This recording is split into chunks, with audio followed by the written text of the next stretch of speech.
It's not intimidating walking out here with Judge Judy at all. Not intimidating whatsoever. How are you? Terrific. How are all of you? Morning good? Good. Welcome back to New York. Thank you. Nice to be home. An energy here, right? Yes. Yeah. And traffic. That too. That too. We won't have to discuss that. But welcome, ladies. I think that this is going to take on a more casual tone, if you don't mind. Judge Judy is a great storyteller. She has a lot of great advice for women, no matter what age you are. And I've known her for over a decade now. I was 6 or 7 months pregnant when my boss flew me to LA, from New York to LA, 7 months pregnant, to go interview the judge. And it was an experience in the sense that with such little communication with us regarding motherhood, you picked up on my anxiety and my fear. And she looked at me and she said, everything is going to be okay. And I never forgot that. I never, ever forgot that. So thank you. I think that women who work and who have children always think that they have to make a choice. And the truth is, you have to make a choice. But that doesn't mean that you can't have what you want. You have a successful career, you have adorable kids, you're a wonderful engaged mother. You know that sometimes if something has to give, it has to be your work schedule, because bottom line is, what we all want is to leave a footprint. And if you've got a lousy family footprint, no matter what kind of footprint you leave professionally, that family footprint doesn't go away. So I'm here to tell you that you can do both. And you don't have to have a lot of money to do both. No, definitely not. Because we had very little money. My husband and I were both civil servants. When I left my job to become a judge, and I was working for the city at the time, I'm going to give you some idea, and this wasn't, this wasn't in the Stone Age. I was making $57,000 a year as a judge. And, I mean, you had a lot of psychic income. You had a title, and you got license plates, and you got to park in places that other people couldn't.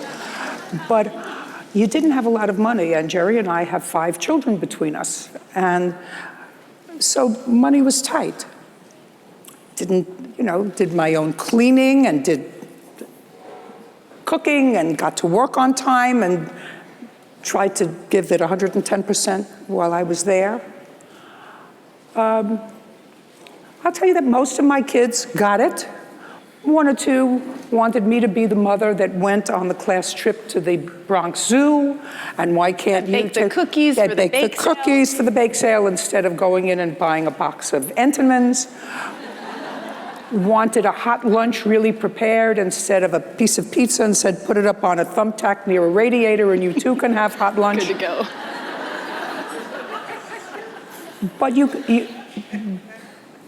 But at the end of the day, what your kids have is an interesting, engaged parent. And that's a very big gift, because when I look out at you, this doesn't apply to everybody, I'm sure. I'm going to stop talking in a second, Christine. But most of you probably have parents, I'm looking, probably in their 60s. That'd be about right. Most of you have parents in their 60s, maybe early 70s. The ones that you don't worry about, if you're a good child, the ones that you don't worry about are those parents who are engaged, socially engaged, professionally engaged, avocationally engaged, somehow engaged, so that you don't feel guilty when you don't see them or call them every day, so that they have busy lives. That's the greatest gift you can give to a child, so that in their adulthood, they don't spend their adulthood worrying about you. Yes. So don't feel guilty. Just go out and do it. Just go out and do it. It's all about balance. Some days it's going to be a little uneven, but the next day you'll find it back again. So that's kind of what it is.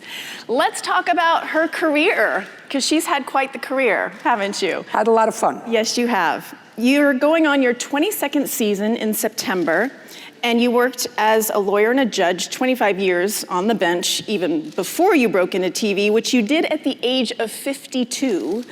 Right. Were there any times that you said to yourself, man, this is just too big of a risk?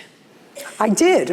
I said it right at the beginning because, as most of you know, who are even tangentially involved with the entertainment industry, 99% of the things that television produces, that all these really smart people produce, fail. They spend a lot of money, they invest tens of millions of dollars to launch a program, and it goes south. So why did I think at age 52, when nobody knew who the hell I was, that I was going to be able to launch a successful career at my age? But you got to be in it to win it. It's like the lottery says, you know, if you don't buy a ticket, you can't get that gold ring. And I said, I have had a great career. I really loved the family court. I wasn't bored with it, but getting a little tired of all the failure despite my best effort. And I thought this might be an adventure, you know, but you had a pension and you had your health coverage and you still had those license plates that were helpful. But I gave it a shot. Yeah, and you gave it your all. I gave it a shot, and the truth is, the people originally that produced my program, if I would have listened to them, it would have been a failure. That's true, I can say that now because they can't do anything to me. But you were the new kid in the picture. And so how do you stand up to veterans like that? I'll tell you a story, because she said I'd tell an interesting story sometimes. She does. I remember doing a photo shoot my first year, right before we launched. And they took a studio down here to something called the Polaroid studio. I don't know if it still exists, these big Polaroid shots that they take this size to put up, I don't know, on billboards and stuff. And the marketing people were in Los Angeles, and this marketing guy sent his son, who was about 26 or 27, dressed the part, you know, looked perfect.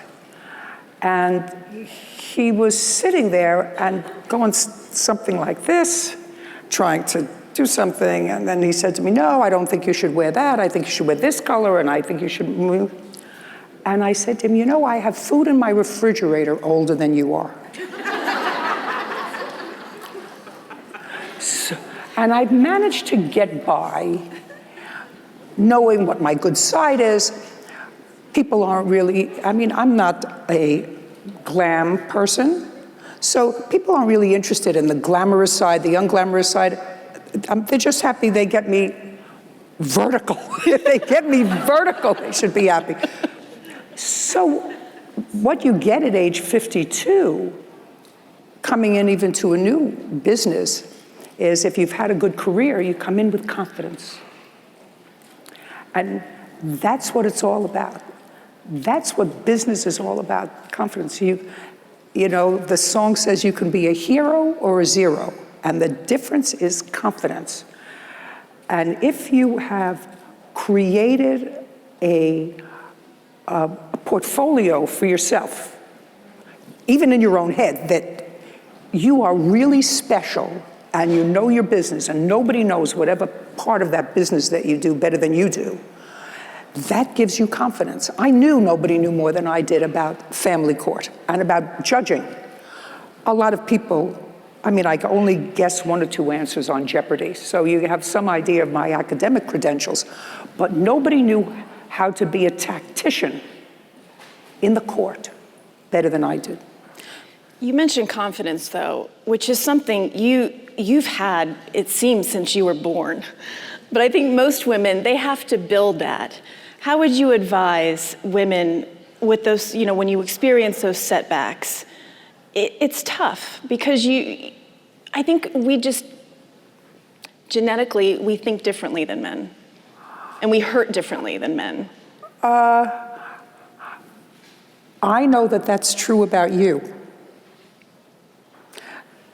And we know each other for a long time, but we don't know each other intimately. When I say intimately, we haven't been to each other's homes for dinner, and we haven't, engaged socially. But we see each other a couple of times a year at functions like this. And I know that despite the fact that Christine Johnson is one of the best journalists in this city, and beautiful, and smart, and loving, and a good mother, I know that there's a piece of her that questions herself. That be a fair statement? Just throw it all out there, Judy. Yes. Wide open. No, it's true. Absolutely. And I've been in my business for over 20 years, and there's still that little pit. And I know it's a terrible thing to say, but a piece of it is genetic. And it's not just women. It's not a difference between men and women, because I know men who are also smart and successful and hang themselves because there's something in there that is just not right, doesn't feel comfortable. So I think part of it is genetics. I mean, I have 13 grandchildren, and some of them, just a couple of them are really academically gifted, maybe only one. And some have street smarts. He's honest. Some have street smarts, maybe 2 or 3. The rest are nice average kids. It's amazing how the nice average kids think that they're fabulous. Fabulous. I said, I don't discourage it because it's a wonderful feeling. I want them to embrace that feeling. But I said to myself, why does she think she's so terrific?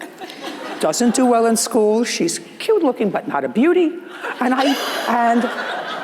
But yet walks, and has done so since she was 2, walked as if she owned the earth. And the one really academically gifted, brilliant boy is shy and he's not reclusive, but he tends to lay back. I don't think he questions himself, but he's not assertive. It's just, so I think it's part of the DNA. But what can you do if you don't have it? And your question is, what do you do if you don't have it in your DNA and you want it? You can't buy it. And you can't buy it. I think that the only thing that you can do is find something that you're naturally good at, figure out how to make a living at it, because then you'll do it well, and then you try to make yourself irreplaceable in whatever it is that you're doing. Whether you become a secretary or an assistant in a dental office, if you make yourself irreplaceable to the dentist, you're irreplaceable. You set your own standard. I want Friday off. I'll take Friday and Monday. Well, that means that I can only work Friday and Monday. Well, then, if that's what it is, you only work Friday and Monday. I need long weekends, and I also need more money.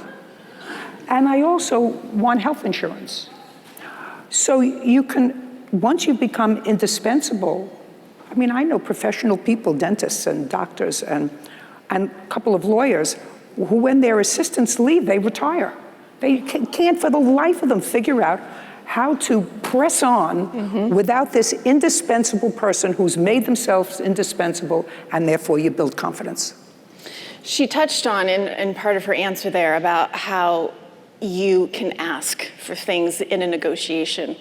And we've had several discussions about this. She knows that this is a very tough business that I'm in, and you're easily replaceable with the next person before your seat's even, cold. But you have this very unique perspective where you say, this is what I want. And if you don't like it, then I'm out the door. That doesn't happen, though, I think, in the real world. It might happen in yours, but I don't know if it would happen in mine.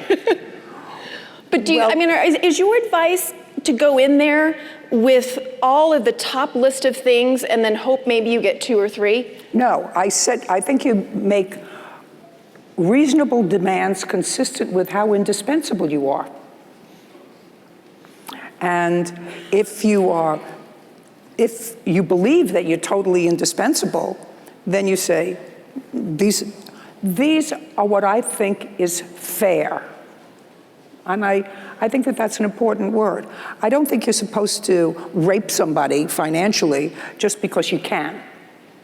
I think that your reputation is supposed to be, yeah, she's a tough negotiator.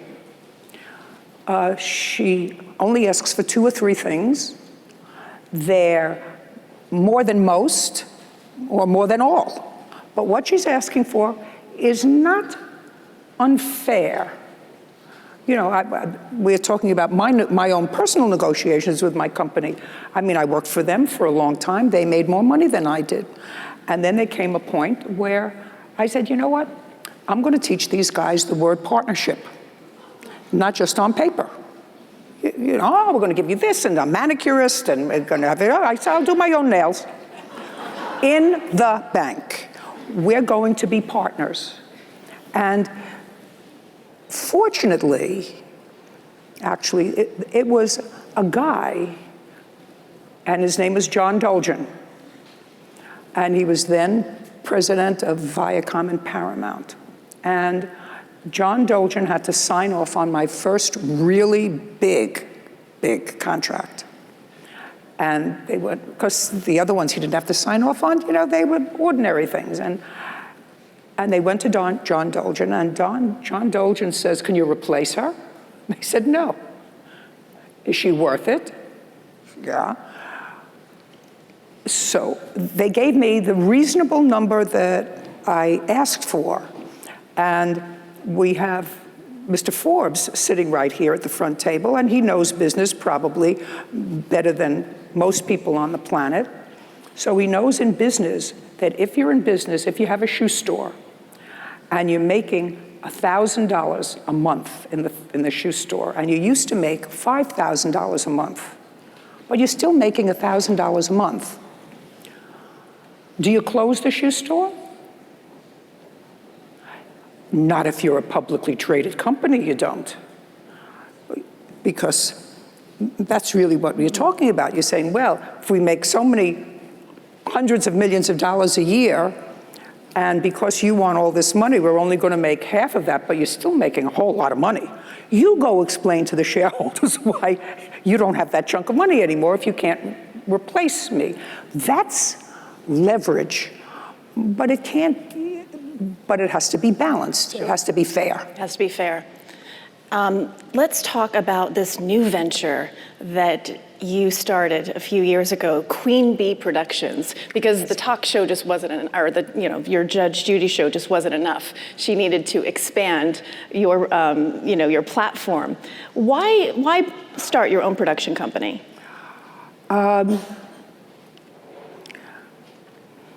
Actually, somebody said to me, you know, CBS should really be funding a production company for you. I said, really? So as part of that 1, 2, 3, the third thing was, you got to fund this production company for me. And you can get a first look at whatever I produce. So the first thing that we produce is this lovely 3-judge program called Hot Bench, which is now going into its 4th season. Which, by the way, was your original idea for your show, right? Yes, the name for it was the original idea. And that's funny also. The mavens who know everything, they say, Hot Bench, what kind of a name for that is the program? Just listen to this thinking, okay? Hot Bench. What kind of a ridiculous name is that? Is it Hot Bitch? Is it Hot Bed? I'm telling you, that's what they came back to me with. So I said, fine, you don't want to call it Hot Bench, call it Judge Judy. They said, oh, Judge Judy we can live with. Now, if they had called my program Hot Bench, they could have replaced me when I gave them this little envelope and said, these are the 3 things that I want. Because anybody... Yes, right? Right? Always trying to outsmart. So fortunately for me, we called it Judge Judy. And Hot Bench, which is a novel little idea. For those of you who haven't seen it, it's 3 judges who do pretty much the same thing that I do, but then the public gets to see them watch deliberations. It's actually a good idea for people whose face is in front of the camera, and I'm 74. And, you know, there'll be a time when even all the lights in the Empire State Building won't be able to illuminate this face so it can remain on television. And, unless you put a flashlight between your legs and walk around with it permanently. So you have to have something else to do. You have to, if you want to stay engaged, find a third career, find something else. And I thought that this might be a good way for me to ensure that I always had something to do. I don't play golf, I don't play bridge, I don't play tennis. I exercise a little bit, but as you know, an hour and then it's one and done. I don't cook anymore. And you can just vacation so much. So.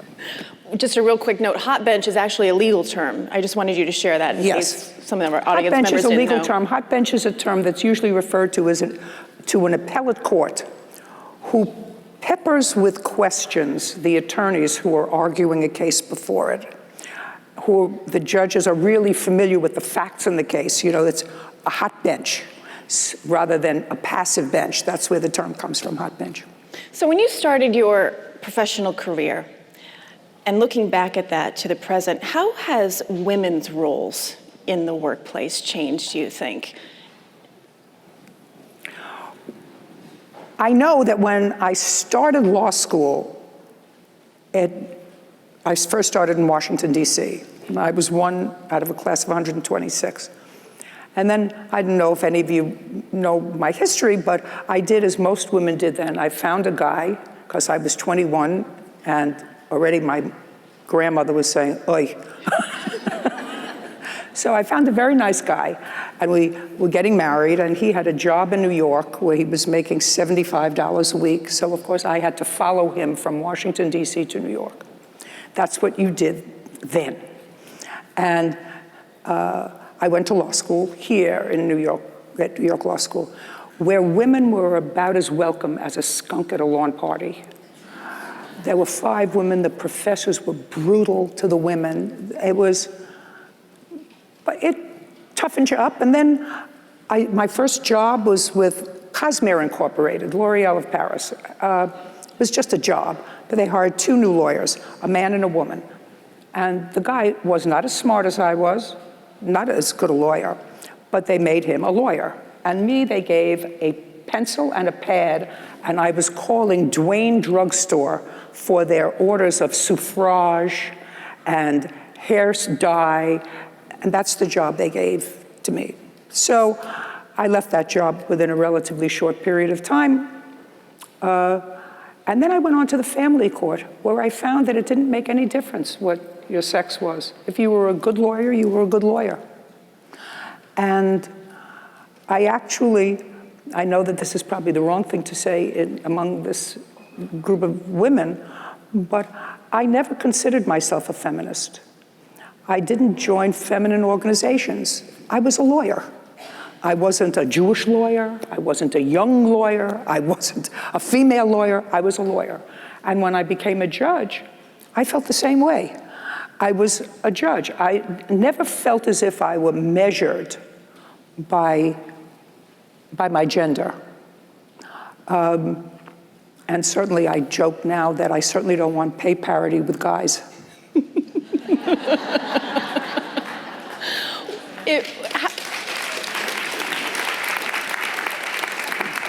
I'm just noticing that we're running out of time. Where did the time go? It always flies when I'm with you. Why is that? I don't know, we have fun.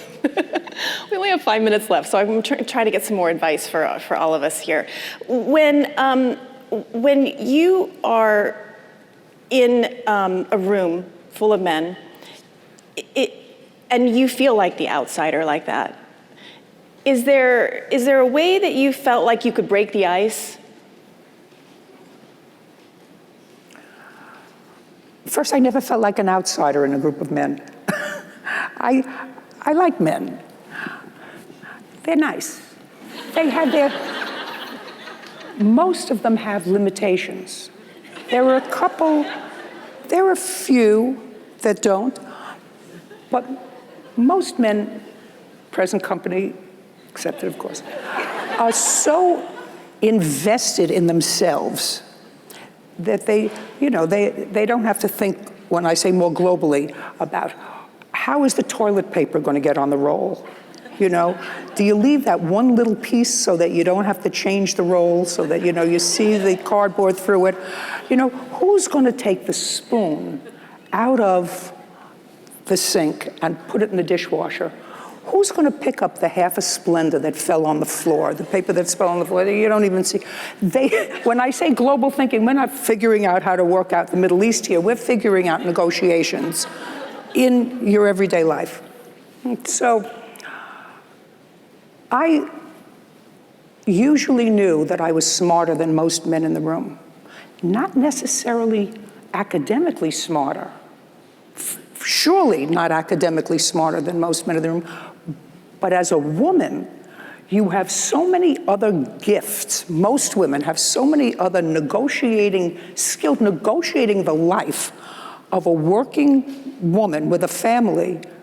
You have to have more skills than most men that you come to terms with in a room. Mm-hmm. So how do you deal with men in a room who are giving you short shrift, perhaps? Story time, and then we're almost finished. When I was just appointed to the bench in the Bronx, and my first judicial assignment was in the Bronx, family court shared a floor and a lunchroom with the criminal court judges in the Bronx. And the criminal court judges in the Bronx were a good old boys network. You know, they liked each other and they had lunch together. They had set up a ping pong table. One was in charge of bringing lunch together every day, and it was all men.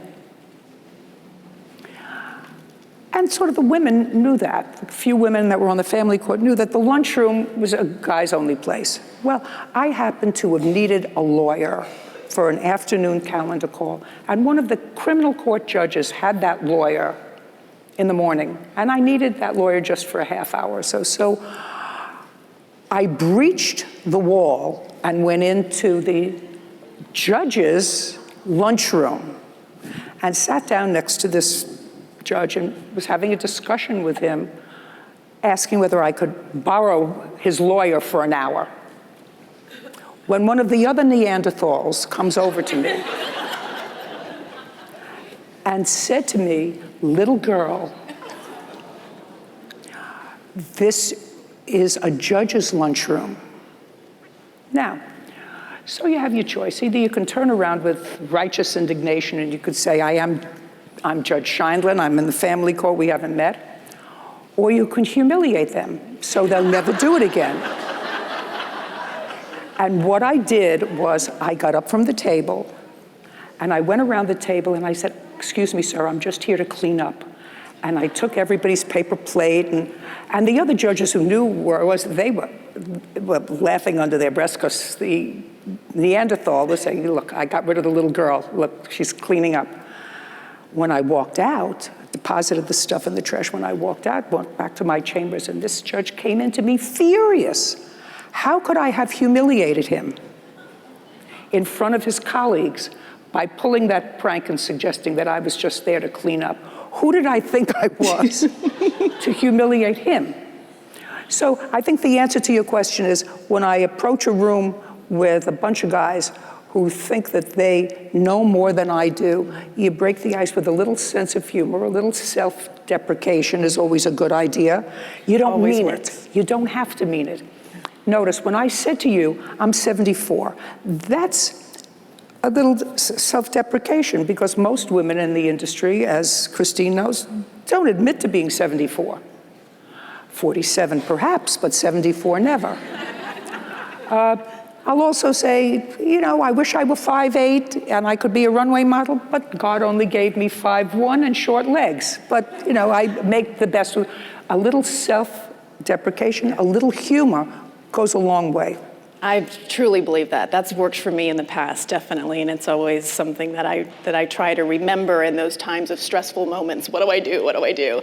Oh, okay, just make nice and right. Be funny. One last little bit, because we're out of time. I wish we could stay longer. What do you want to leave these women with today? I mean, we've come so far. We've made a lot of progress. We have a lot of women in leadership roles. There need to be more. But today, we're here to inspire each other. Is there anything that you can leave this audience with, a little nugget that you'd like them to tuck in their pocket? If you're not doing something that you love to do, find something that you love to do, because it will make your whole life different. Many people, as I did at the beginning, got stuck with a job that I really didn't like. I would never have stayed with that job, or if I had to financially, I would have stayed with that job and been an unhappy, mediocre lawyer in a world where I could never have had the confidence of doing a great job. So for you, for your children, boys and girls, find something that you're naturally good at, figure out how to make a living at it, nurture those of you who run businesses, who have women in their businesses. You have to realize that they're doing a whole lot of stuff. That doesn't mean you have to cut them a whole bunch of slack. It means you're supposed to demand excellence. That's what got you to run your own business. But make sure you're doing something that you love to do. And if you can't do it as a vocation, for whatever reason, do it as an avocation. Something that gives you pure satisfaction is something that gives you confidence. If you can't do it every day from 9 to 5, learn the tango. Do something spectacular for your soul. I find that I'm having the time of my life at 74. I just watched an HBO documentary that was made by Carl Reiner, who was, I think, 97. And wonderful comedian. For those of you who don't know who Carl Reiner is, he's Rob Reiner's father. And for those of you who don't know who Rob Reiner is, oh my God, I can't believe you don't know who Rob Reiner is. But his documentary is called If You're Not in the Obit, Eat Breakfast. And it really said every stage in life can be an adventure. You don't have to be defined. If you didn't make it in your 20s, you can make it in your 30s. And if you didn't make it in your 30s, you can make it in your 40s. And if you didn't make it in your 40s, you can make it in your 50s. And just remember Grandma Moses. You know who that is? Oh, please tell me you remember Grandma Moses. She was a painter. And she didn't start painting until, I think, in her 80s. And one of the most prolific painters. It's never too late. Never too late. Never so too have fun. That's what it's all about. Thank you, Judge. Thank you. Fantastic. Thanks. Are we ready?